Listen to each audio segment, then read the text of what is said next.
안녕하세요. 다산에듀 전병실 원장입니다. 이번 시간에 우리가 제4절 RLC 회로의 계산을 해보도록 하겠습니다.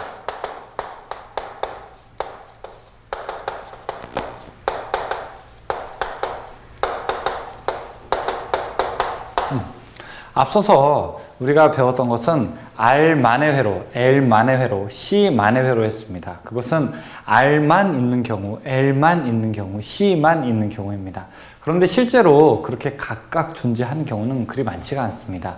예를 들어 우리가 모터를 보더라도 모터는 L의 회로가 크지만 이 L이라고 하는 거 구리선으로 만들었기 때문에 전기를 방해하는 성분이 분명히 들어가 있게 되는 거죠. R 성분이 있게 되는 겁니다. 그러니까 RLC가 서로 혼합이 되어 있을 때는 어떻게 계산해야 되는지 그것을 우리가 이번 시간에 배워보도록 하겠습니다. 일단 제가 그림을 한번 그려보겠습니다. RLC 회로 여기 R 그 다음에 L, C RLC가 직렬로 있게 되는 경우를 제가 이렇게 한번 그려보도록 하겠습니다. 자, 제가 그림 그렸습니다. 이렇게 R, L, C 그렇죠. 근데 이제 전기를 방해받는 성분을 우리가 다 뭐라고 했습니까? 임피던스라고 했죠. 그 중에서 이 L 때문에 방해받는 거를 우리가 뭐라고 했습니까? 이런 XL 유도성 리액턴스라고 했고, C 때문에 방해받는 성질을 뭐라고 했습니까? 이런 XC 용량성 리액턴스라고 했습니다. 그래서 두 개를 묶어서 이런 X 같은 놈들, 이런 X라고 했고, 자, 이 저항이랑 그래서 이 X랑 합쳐서 이 두 개를 뭐라고 했습니까? 이걸 우리가 임피던스다 이렇게 이야기를 했습니다. 그러니까 임피던스는 이 교류에서 RLC 성분 때문에 방해받는 모든 놈들을 다 싸그리 통틀어서 임피던스라고 했죠. 그러니까 교류에서는 직류에서는 전류가 I는 R분의 V 그랬었죠. 왜냐하면 방해받는 게 하나니까. 근데 이게 이제 교류에 오게 되면은 I는 어떻게 됩니까?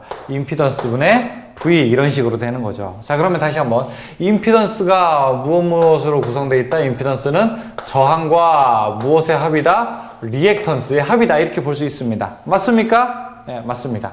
그런데 이 두 개가 그냥 산술적인 합이 아니라 리액턴스는 뭡니까? 이 벡터적인 합입니다. 벡터적인 합. 그래서 앞에다가 이렇게 J를 집어넣게 되는 거죠. 벡터적인 합 이해되셨었죠? 지난번에 우리가 삼각함수를 하면서 이런 얘기를 했습니다. 자, 이게 벡터적인 합이다라고 했습니다.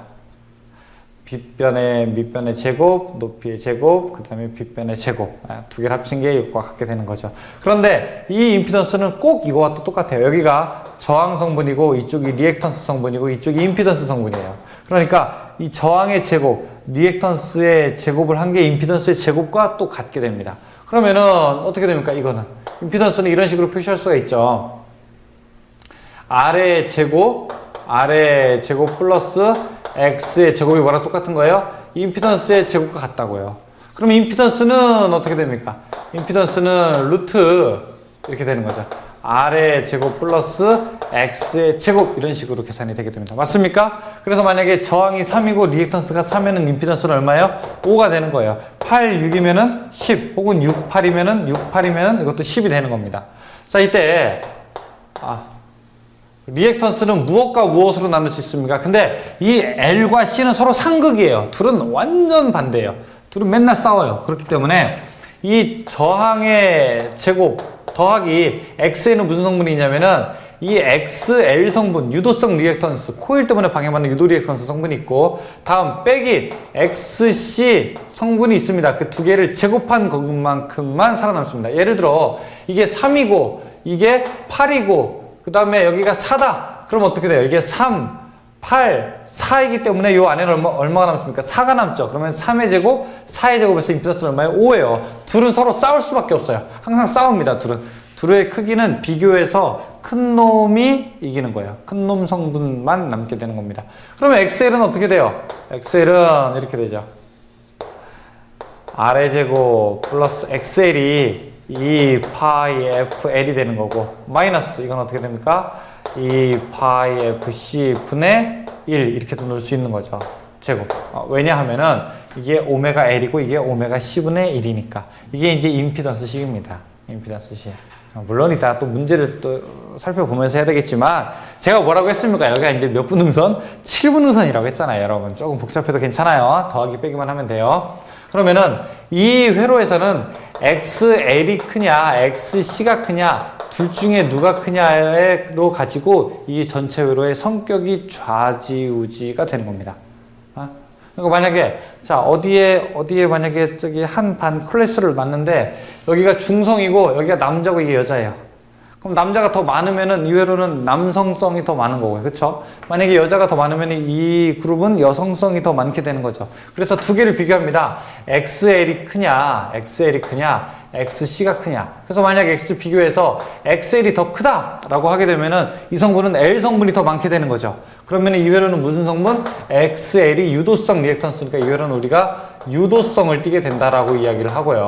그 다음에 XL과 XC 성분 중에 XC가 더 크다. 그러면 이 회로는 무슨 성? 콘덴서 성분이 더 크다고 해서 이 회로는 우리가 용량성을 띈다라고 이야기를 하게 됩니다.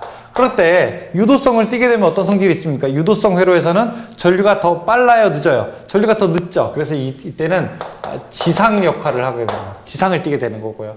용량성일 때는 전류가 더 빠른 진상 성분을 띠게 되는 겁니다. 근데 이제 재밌는 게 하나 있죠.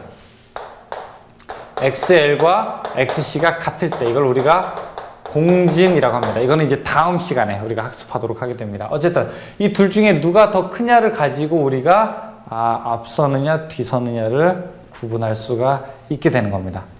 그럼 만약에 또 이런 문제도 볼 수 있죠. 이런 문제도 볼 수 있죠.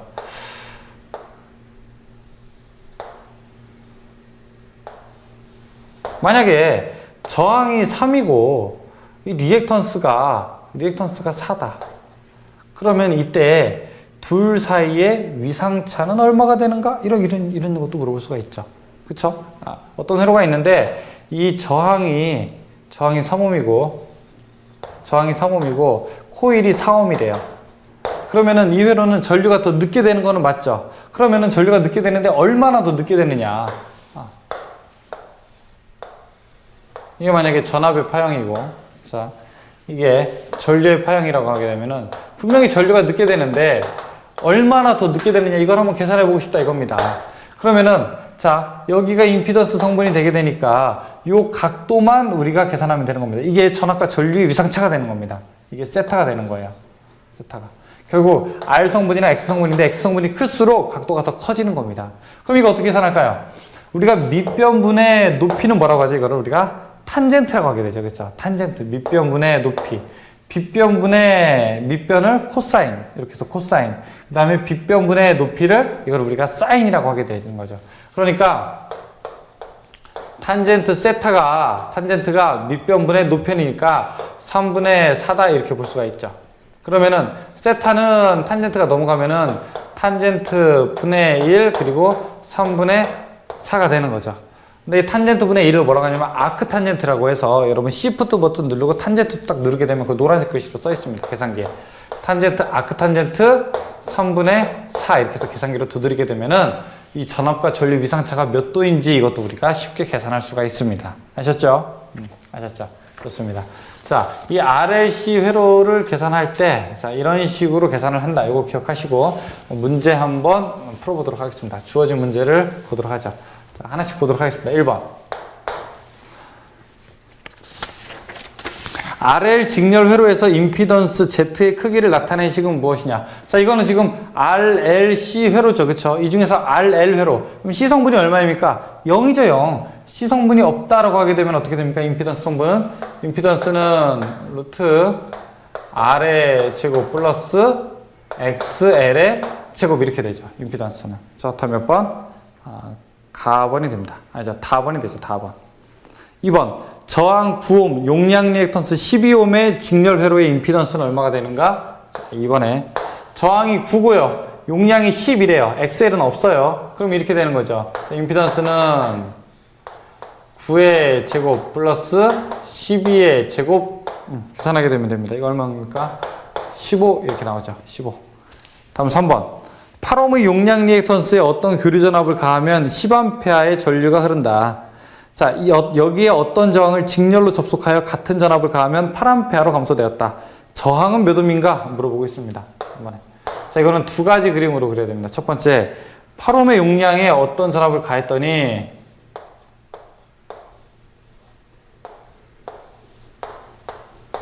8옴의 용량 리액턴스에 어떤 교류 전압을 가했더니 여기에 10A가 흐른다고 합니다. 10A.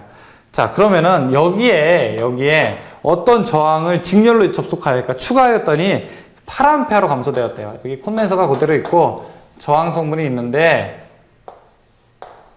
8A로 감소되었대요. 여기는 8옴 그대로죠. 그럼 얘가 얼마냐 이걸 물어보게 되는 거죠. 일단 전압은 똑같다는 거 아닙니까? 전압이 몇 볼트입니까? V는 I 곱하기 임피던스 하게 되니까 여기가 80볼트예요. 여기도 80볼트예요. 그럼 흐르는 전류가 8A가 되려면은 I는 임피던스분의 V인데 이 임피던스가 얼마가 나와야 되는 겁니까? I가 8이죠. 8. 그쵸? 그러면은 8은 임피던스 분의 V 80이니까 여기서 임피던스는 얼마란 얘기예요? 10이란 얘기예요. 10. 그쵸? 그러면은 8이랑 얼마랑 했을 때 10이 됩니까? 뭐를 합쳐야지? 2? 아니에요. 왜냐면 여기는 저항 성분이기 때문에 저항과 리액턴스는 산술적인 합, 그냥 숫자로 더하면 안 되고 벡터적인 합을 해야 됩니다. J로 해서. 그래서 8과 뭐가 10입니까? 8, 6이죠. 꼭 기억하라고 했습니다. 제가. 이거는 전기 구구단입니다. 8, 6이 10이에요. 그쵸? 답 4번. 4번. 저항 5옴, 유도 리액턴스 35옴, 용량 리액턴스 18옴인 RAC 직렬 회로에 130V의 교류가 흐를 때 흐르는 전류가 얼마가 됩니까? 물어보겠습니다. 4번은 R이 5옴입니다. 다음에 유도 리액턴스 XL이 30이고 XC 용량 리액턴스가 18이에요. 이때 V가 130V입니다. 이때 흐르는 전류가 얼마가 됩니까? 물어봐요. I는 임피던스 분의 V. 임피던스는 이렇게 되죠. 자, 5의 제곱 플러스 30에서 18 빼게 되면 12 남죠. 12의 제곱분의 전압 130. 그러면 이게 밑에 가면 13 나올 거예요. 그럼 이게 딱 10A 나오게 됩니다. 일단 흐르는 전류는 10A입니다. 그런데 이 유도성이랑 용량성이랑 싸우면 누가 이길까요? 유도성은 30이고 용량성은 18인데 당연히 유도성이 이기게 되는 거죠. 그러니까 이 회로는 전체 무슨 성분을 띠게 된다? 유도성 성분을 띠게 되고 흐르는 전류는 10A가 된다. 이렇게 딱 결론이 납니다. 10A 유도성. 다 몇 번? 4번이죠. 5번. 저항 3옴, 유도 리액턴스 4옴의 직렬 회로에 교류 100V를 가할 때 흐르는 전류와 위상각은 얼마가 되는가? 물어보겠습니다. 5번. R이 3옴, 그 다음에 유도 리액턴스 XL이 4옴일 때, 그 다음에 교류 100V를 가하게 되는 경우죠. 흐르는 전류, I는 임피던스 분의 V. 임피던스는 어떻게 됩니까? 3, 4 하게 되니까 얼마예요? 그냥 바로 들어가자. 3, 4 하게 되니까 5죠. 5분의 100 하면은 이거 흐르는 전류 20A가 됩니다. 그렇죠? 20A가 되게 되면은 답은 몇 번? 타번 아니면 라번이에요. 그런데 여기서 이제 중요한 얘기가 나오죠. 각도가 얼마 차이 납니까? 이렇게 물어봅니다. 자, 이때 가로가 3, 세로가 4. 제가 이렇게 그려보겠습니다. 여기가 3이고 4이면은 요 각도가 얼마큼 됩니까? 이거 물어보는 겁니다. 사실은 근데 계산 안 하고도 풀 수 있어요. 어떻게 하냐? 일단 가로가 3, 세로가 3이면 이 각도가 얼마가 되겠습니까? 각도가 45도가 되겠죠. 그렇죠? 45도. 45도인데 세로가 4보다 더 크니까 45도보다 더 크겠죠, 각이. 그럼 답이 뭡니까? 라번이 이제 53도죠. 그렇죠? 근데 이렇게 푸는 거는 조금 촌스럽고, 이거 어떻게 풀어야 됩니까? 이렇게 풀어야 되겠죠. 탄젠트 3분의, 탄젠트 세타가 3분의 4다. 그러면은, 이 각도에다가 37도 한 번 넣어보고 53도 한 번 넣으시죠. 그러면은 딱 3분의 4랑 맞는 게 딱 답이 나올 겁니다. 아니면은 세타는 이렇게 되죠. 아크 탄젠트 3분의 4 이렇게 계산해도 되죠. 그렇죠? 예. 그럼 답이 몇 번? 라번이 나오게 됩니다. 라번. 6번. 임피던스가 2 플러스 J11, 임피던스가 4-J35의 직렬 회로에 교류 전압 100V를 가할 때 합성 임피던스는 얼마가 됩니까? 물어보겠습니다. 자, 6번. 임피던스가 2 플러스 J11, 그 다음에 임피던스가 4-J3일 때 직렬 회로에 교류 전압 100V를 가할 때 합성 임피던스, 전압 100V를 가했다라고 하네요. 합성 임피던스는 얼마냐라고 물어보니까 이거는 결코 이 전압과는 관계가 없어요. 그냥 합성 임피던스는 이 두 개를 더하면 되는 겁니다. 그래서 2 플러스 J11과 그 다음에 4 마이너스 J3을 더하게 되면 되는 거예요. 그러면 얘가 얼마입니까? 6 플러스 J 얼마예요? 8이죠. 6, 8은 얼마입니까? 10 이렇게 나오죠. 6, 8은 10. 답은 7번. 4옴, 8옴, XC가 5옴이 직렬로 연결된 회로에 100V의 교류를 가했을 때 흐르는 전류와 임피던스는 어떻게 되느냐 물어보겠습니다. 자, 7번에 여기가 R, L, C. 그래서 4옴, 그 다음에 8옴, 그 다음에 5옴 세 개가 있고 100V를 가했어요. 자, 흐르는 전류와 임피던스 물어보게 되는 거죠. 임피던스는 얼마가 됩니까? 여기가. 자, 4고 8, 5 둘이 싸우면 얼마나 남습니까? 3 남게 되죠. 3이니까 임피던스는 얼마예요? 4, 3이 얼마예요? 5죠. 그러니까 임피던스는 3, 4에서 5옴이 되는 거고. 자, XL이랑 XC랑 싸우면 누가 이깁니까? 당연히 XC가 XL이 더 크죠. 8이니까. 그러니까 XL 어떤 회로성분 띠게 됩니까? 유도성을 띠게 되는 거죠. 유도성. 답은 몇 번? 유도성이고 5옴이 되는 거죠. 유도성이고, 죄송합니다. 흐르는 전류를 물어보는 거네요. 전류. 그럼 I는 이렇게 되죠. 임피던스분의 V니까 임피던스가 5분의 전압이 100 돼서 20A 되는 거죠. 20A의 유도성. 20A의 유도성. 몇 번? 라번이죠. 8번. R은 3옴, 오메가 L은 8옴, 오메가 C분의 1은 4옴인 RLC 직렬 회로의 임피던스는 얼마가 되는가? 물어봅니다. 8번에 R은 3옴, 그 다음에 오메가 L은 8옴, 그 다음에 오메가 C분의 1, 오메가 C분의 1은 4옴인 RLC 직렬 회로의 임피던스는 이렇게 하는 거죠. 루트 R의 제곱 플러스 XL 마이너스 XC의 제곱 이렇게 됩니다. 그쵸? 자, 이때 루트 이거는 R의 제곱 플러스 XL이 오메가 L이죠. XC가 오메가 C분의 1의 제곱 이렇게 되죠. 다음에 루트 R의 제곱 3의 제곱 플러스 이게 얼마예요? 오메가 L이요. 8이죠. 8 마이너스 이건 얼마예요? 4죠. 4의 제곱이죠. 그러면은 3, 4잖아요. 3, 4는 얼마예요? 5죠. 5. 답 가번. 9번. R은 10, XL은 15, XC가 15의 직렬 회로에 100V의 교류 전압을 인가할 때 흐르는 전류는 얼마가 되는가 물어봅니다. R은 10옴, 그 다음에 XL이 15옴, 그 다음에 XC가 15옴일 때 100V의 전압을 가했대요. 자, 이때 흐르는 전류는 얼마가 되느냐 물어보고 있죠. I는 임피던스 분의 V. 근데 임피던스가 XL이랑 XC는 서로 싸워야 돼요. 근데 이거 어떻게 됩니까? 서로 그냥 없어지게 되죠? 그러면 이거 그냥 임피던스 분의 V가 R분의 V가 되는 거예요. 그럼 R 값이 얼마? 10이고 V가 얼마? 100이니까 이 값 얼마? 10A가 되죠. 답 얼마? 10A. 몇 번? 4번이죠. 이렇게 이제 우리가 9문제 풀어봤습니다. 자, 여러분 풀어보시면서 어떤 걸 잘 보셔야 됩니다. 역시 RLC일 때 누가 더 크냐? XL이랑 XC랑 싸웠을 때 누가 더 크냐? 이런 것만 좀 집중해서 보시게 되면은 이 문제 그렇게 어렵지 않습니다. 그렇죠? 거의 다 넘어왔습니다. 축하드립니다. 여러분 이제 7분 우선 넘었기 때문에 여러분들은 이제 행복과 사랑과 아름다움이 가득한 이제 전기기능사 이제 공부할 수 있습니다. 뒤부터는 엄청 쉬워요. 엄청 쉬운 건 아니라서 앞에 거 한 것보다 많이 넘어오셨으니까 힘내시고 뒤에 같이 공부하시면 되겠습니다. 자, 여러분과 함께 저도 끝까지 가겠습니다. 수고하셨습니다.